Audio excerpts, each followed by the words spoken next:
I just recorded a 26-minute video, and the microphone was not connected. And do you know what's great about that? Is that I really appreciated the quality of this microphone. It's a Neumann 102, TLM 102 or something like that. It's quite an expensive microphone because I use it for voiceovers.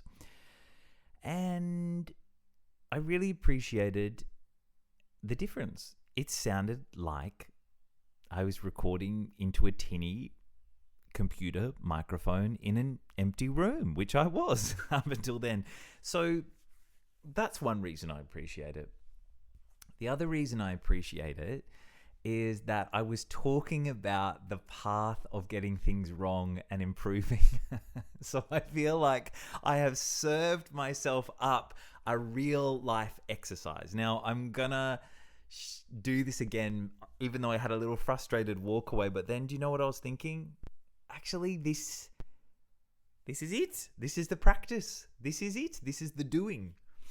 This is taking control of your life. This is creating. This is co-creation. I was talking about a couple of things, and I'm going to try and return to those points, share them for the first time, but we'll see what happens in the second iteration. I'm going to start in reverse chronological order because the thing that I had forgotten to mention earlier on, but will remember now to start with, is my friend Lucy telling me about Stacey Haynes from the Strossi Institute and this idea of you're always practicing something. There's no neutral, right? We're never taking action or lying dormant in kind of just a stasis, awaiting to be awoken and activated again. We're always practicing something. And I think that's really activating and helpful for me to remember, because whether you are sitting on the couch, flicking through the channels, deciding not to go for a run, or you're biting into another argument with a partner or something like that, and the age-old trap that tricks you up, that's been catching you for decades now about what they don't say when you want them to say something. You've been through this before. Like, we're searing neural pathways for our brain to do things faster and quicker the next time that it comes up, whether we're actively conscious of it or not. And so if we're practicing something all the time, what are you practicing? And what would you like to be practicing? For me at the moment, I'm meeting a little bit of a gristly edge of the output that I'm creating, right? A few videos that I've been uploading outside of my Love Luxury parody Golden Goose. And even then, one of them not doing very well.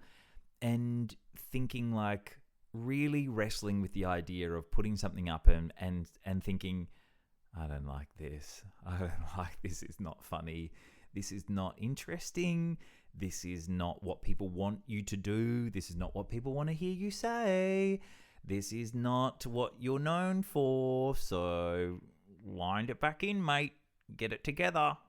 Come on. We got parodies to make. And it's only been the most minor of things. One's about my birthday tax speed run, which my birthday's tomorrow, and I'm hoping to get 10 years of tax done in one day with the help of a lisdexamphetamine. Definitely prescribed by a doctor and definitely not left over from my friend's prescription that I'm taking casually. Definitely not that.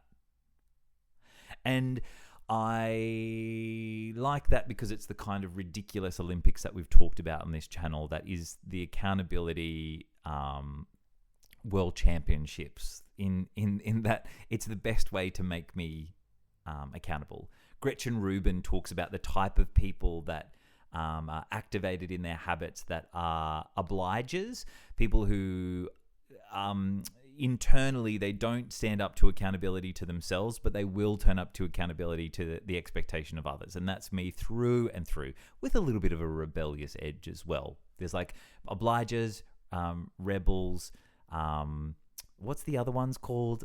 You'll know if you're a Gretchen Rubin fan. I don't even know their name because it's never been relevant to me, but they're the kind of type A's, what Gretchen is, that kind of can just get in and get things done. They're accountable to themselves and others.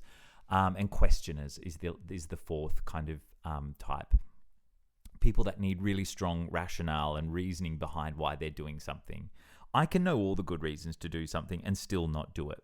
So I'm playing to my obliger, inner knowledge, and live streaming as much of tomorrow as I possibly can in order to get as much of my tax done as I can. I'd like to do all of it, so hopefully we get there. Even the fact that knowing that tomorrow and then I'm going to press live or record whatever at a time is making me do some prep work that I wouldn't otherwise do, which is also work towards getting the tax done. So we're already on the path. I'm doing really well in my exercise and fitness as well. Went for a run. Again, hilariously, the accountability around that was I had to go get printing done, ran 10 minutes in the direction of where I got the printing done while I had bread in the oven cooking. Don't recommend. But the urgency to get back home was so that my house didn't burn down. And it worked. I ran the whole way there and the whole way back. Was really proud. I felt like, I guess it was like deinstalling a waterbed. Like my whole body just felt wibbly, wobbly, jiggly. And it felt like each step, I could feel the kind of 2-second reverb delay of my body and the fat around my body catching up. Very different from when you have a body that feels like it's the engine powering you along. You know what I mean? And that you're activating. You can even send intention to your core to be like, let's really try and like engage that to make sure we have good running form. There was times last night, just to be honest, in the not very much running, where I couldn't even feel my core. I just felt my belly was so kind of, it doesn't matter, but we've got a long way to go. But I'm really pleased that we started. And I've been doing really good eating in the last 2 days since we started. And I feel committed. Now that we're in and we're locked in, it's boring, it's annoying. I think I've got sugar withdrawals. I think I'm also realizing that I might be a little bit dependent on weed. And they're all useful pieces of data to reflect, improve, learn, and grow. So I'm grateful for that. I think what I'm trying to take away with my content and my approach to creation of any kind, which is a drastic U-turn, a drastic 180 on the history of my output to date, is to take a Lingoda French class 2-month intensive approach to my creative output. By that I just mean I just finished a 2-month Lingoda language sprint. Oh. Should we put a link, affiliate link in the bio? Affiliate link in bio. It might not be if I've forgotten to do it. Not a paid sponsorship, just in case the AI bots are scraping this transcript for any evidence of taking this reason to take this video down. But the point is, you do 3 to 4 language classes a week, right? And it's all immersive. I started at the A2 level. A1's like entry, beginner. A2's the next one. Then it's like B1, B2, C1, C2. I started at A2 just because I'd done a little bit of French before and just different settings over the years. Always it's felt like an attempt at kind of getting the habit started of learning and then falling off at some point eventually. I'm really happy with, again, what feels like the year that I broke the curse on so many things in my life. I'm up to a 102-day streak on Duolingo. I completed the Lingoda sprint by turning up at every class, doing all my homework, everything that I possibly could. And yet still, there is this deeply uncomfortable part of learning anything, and particularly language, where these classes are immersive. Even at the beginner level, they're all in French. Very cleverly designed so that, it's not freak out zone and you're coached through it. You get the lesson materials in advance. But if you're the type of person like me that's like, I want to do well, I want a gold star, I want people to say I'm really good, I want applause, I want to be praised for how good I am, it's really hard then to kind of be very bad at something, and I'm very bad at learning languages. I don't want to do the hard grammar work. I just want to kind of chew on the phrases enough that they come out naturally, like I'm learning lines for a play as though I'm going to act in it. And I don't think I don't think that's the worst worst approach to it either. But was thinking about how one might approach the language learning classes. I wonder, is that adding an extra reverb? I'm just shutting the door. One might approach the language learning classes thinking, I'm going to be so prepared. I'm going to have all the answers. I'm going to have all the vocabulary down so that there's no point in the class that I'm caught out or don't know what I'm saying or don't have the words to express myself. One could think that, right? But at this level, it's just not possible. And I really am grateful for that, because the moments that feel like they are actually my brain coming to life and actually clawing at some, like, at growth and trying to claw at kind of hanging on to something, some sort of knowledge and retention, are the moments where I completely just cooked it. Where the teacher is staring at you on a screen, but like asking you a question, and you've caught 2 words out of maybe 15, and you're there trying to say like, j'étais à Melbourne la prochaine semaine, and that's not correct because I wasn't in Melbourne next week. That doesn't make sense. Anyway, so like, but there's those moments that were so hideously embarrassing and fueled with emotion as you look at the eyes of the other classmates looking at you confused or bored or waiting their turn, or encouraging as well. And they're awful, but they're also really great because you walk away with this really searing, piercing sense of memory attached to this moment. And I can't tell you how many of those I walked away from and then did try to study really hard and then bury whatever the learning was so that I wouldn't make that mistake again. But you cannot, I don't think, grow and learn without those moments. And they're not fun, and they're not sexy, and they're not just like little fun clips in an 80s movie montage that just looks at you getting stronger and stronger with like a tut, try again, says Mr. Miyagi. No, they actually are really awkward, embarrassing, boring, long-winded, and not always a fun time.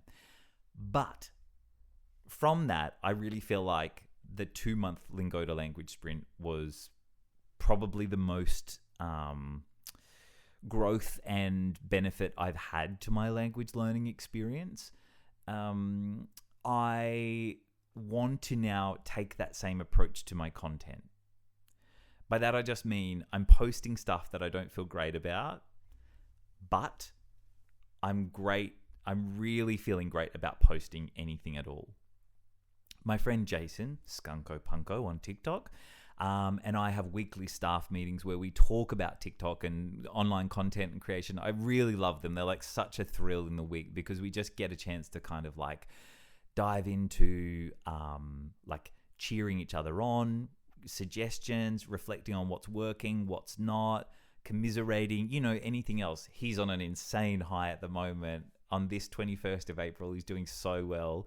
And it's so good to see because there's been moments in both our journeys where we've plateaued and waited for like, what else could I try? What do I do? And fixated over numbers and strategy or whatever.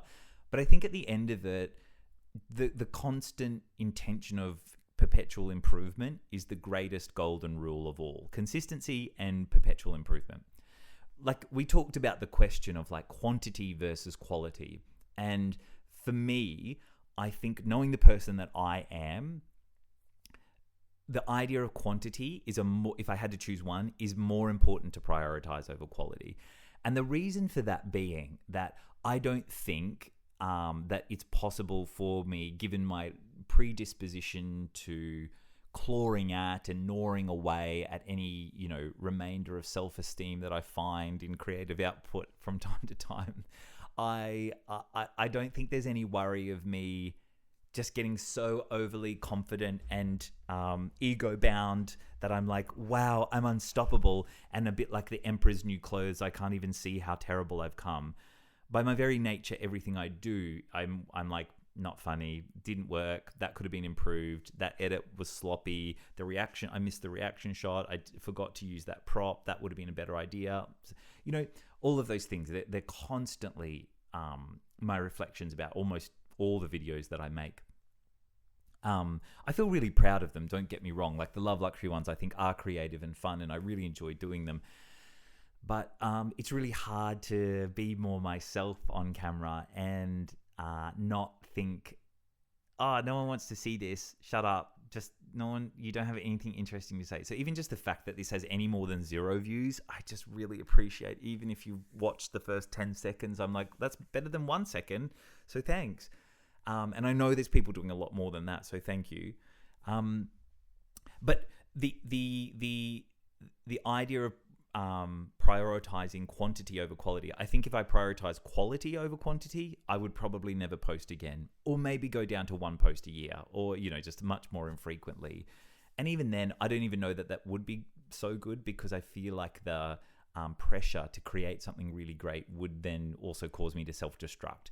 Whereas I'm just trying to kind of keep gently getting into the routine of producing, putting forth, and allowing my natural editing critical skills to editing, not as in editing, technically, I mean like editing myself and what I put out there, knowing that those are so strong that that's naturally going to counter how much effort, how much volume of stuff is going out there, because naturally I'm going to claw it back and be like, not that again. Even someone commented on here, take the sunnies off, it's a bit distracting. I'm like, yes, great, that's really helpful, thank you.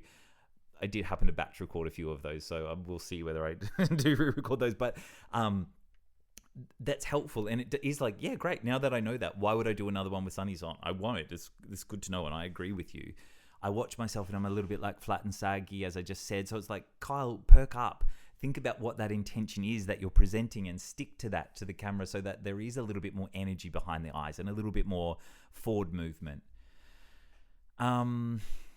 Yeah. So I think it's never one or the other exclusively. It's never quantity or quality. It's of course both, ideally.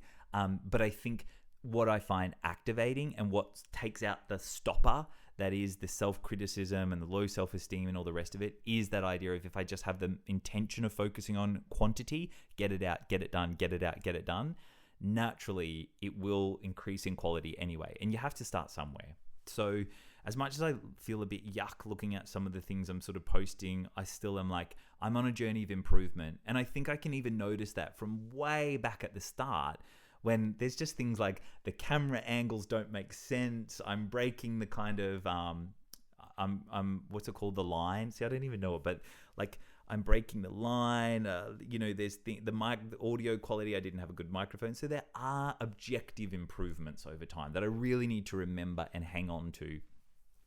What's hard though is that to remember all of that in the moment when you're like, I'm going to serve something up, and it's getting low engagement, or there's negative comments or things like that. It's hard sometimes to remember that, but whatevs. I think we've covered everything that I wanted to say in a much shorter time the second time round. So I think that's it for today. Thanks so much for watching. I really appreciate it. If you're going to join me for the birthday tax speed run tomorrow, where I'm going to do 10 plus years of tax in one day on a Dexy, I would love to see you there. I'm going to try and work out how to do that on YouTube and Instagram, but if I can't, I'll just do it on TikTok. It feels a little bit more like fussy than I want to. I know you can buy software or something like that like puts it all, combines all of the channels together and streams them all out, but I just am trying to avoid dropping any further cash on subscriptions. There's so many at the moment. I just wanted to say also, the clearest example of I guess this idea of you're always practicing something. A friend has the habit of perpetually bringing up their money issues. Don't have enough money, not going to be able to do it, money's tight at the moment, I don't think they're conscious of how often they're doing it, but they do it a lot. And it's just a really valuable reflection and piece of data that has made me aware and feels true to that idea of like, you're always practicing something. You're always practicing something. For them, they're practicing the repetition of money problems and declaring that, casting that spell, calling it out to the universe, reminding themselves, feeding it to other people, then that get the reaction of like, oh. And I think there's better, more interesting, more fun and flavorful and rich things that you could practice rather than that on repeat. Because you could ultimately ask, what does that serve? I think that's also another interesting thing that I've been thinking about too. What do you give away, and how much do you need to share? Obviously on this, I'm starting to share a lot, but all of it I sit quite comfortably with. I don't walk away being like, oh, I wish I hadn't said that. I worry more about the form and the presentation and the and just the where this sits at the moment. But I don't regret. There's nothing that I'm like, I shouldn't have said that secret to the internet. The radical honesty is very helpful for me, I think. And I think about this person that's constantly doing this kind of negative money track and wondering like, is that useful to keep saying that for them? And I don't think it is. I wouldn't know. I just also wanted to give a shout out finally to say thank you so much to Michaela. Whoopsies, just a moment. That's me talking. Sorry. Michaela C. Griffin 8874. Thanks so much for the suggestion of David McEwen. Looked at David's work. Great. The speed and the kind of delivery is like a little bit tech bro that I have to get over, because the content I think itself is really good, and I just have to ignore the ads that are like, are you a high Q male that can't unlock his full potential? Then follow to see these 3 tips. That's the ads coming up, not his content. But David McEwen stuff, really interesting. Oof, I look forward to getting into like a bit more of a time. I got through most of whatever was the first video I think that just popped up, but I love the kind of level system, and this feels very analogous with what we've sort of been talking about here. So thank you. This idea of reality and desire, and like where do they meet and where are they out of line, and what do you need to do to make sure you're not going into a stretch too far that sends you into freak out, wanting to control everything. I really took that, I think, and started to play with this idea of like, how can I invent more fun, creative games with where I'm at the moment that still move me in the right direction? And one of those, I think, is like, yes, I'm withdrawing from my savings to for the first time since quitting my job. But in saying that, that's actually just investing in a business. That's not a big scary thing, Kyle. That's actually just self-investment. And I also am like thinking of it as like, oh, Kyle's micro grants program, where he is also the funder, la-di-da, and the recipient, dodgy but true. And I thought about how that feels really good. That feels much better than like, oh no, my savings, oh no. And then funnily enough, you know what I mean? Like, another brand deal lands in my inbox. It's only, well, we're trying to negotiate up, but it's only 3 figures at the moment. But it's still, I mean, come on. Making a video for 3 figures worth, I'm not going to be someone who's like, well, it's not $10,000 like in acting where, you do an ad for 10 grand. That's magic to me. That is magic. And in this career, more so than any others, magic happens all the time. Things land in your inbox, in your life, opportunities, and I think I want to ready and rally myself for as many of them as possible. I'm living the life right now that I want. I just am waiting for the kind of money flow to catch up. And then with that, I'm excited that my skills improve, my output and content improves, and that hopefully there's more people watching, but then hopefully it also adds some more value too. These are very low on the value scale, but I really appreciate you watching anyway. But I would love to kind of learn and craft and edit so that everything that I'm putting out there has a really strong edge of like, it's funny, or it's informative, or it's something, That's my thoughts for today. Round 2. I can't believe we did this twice.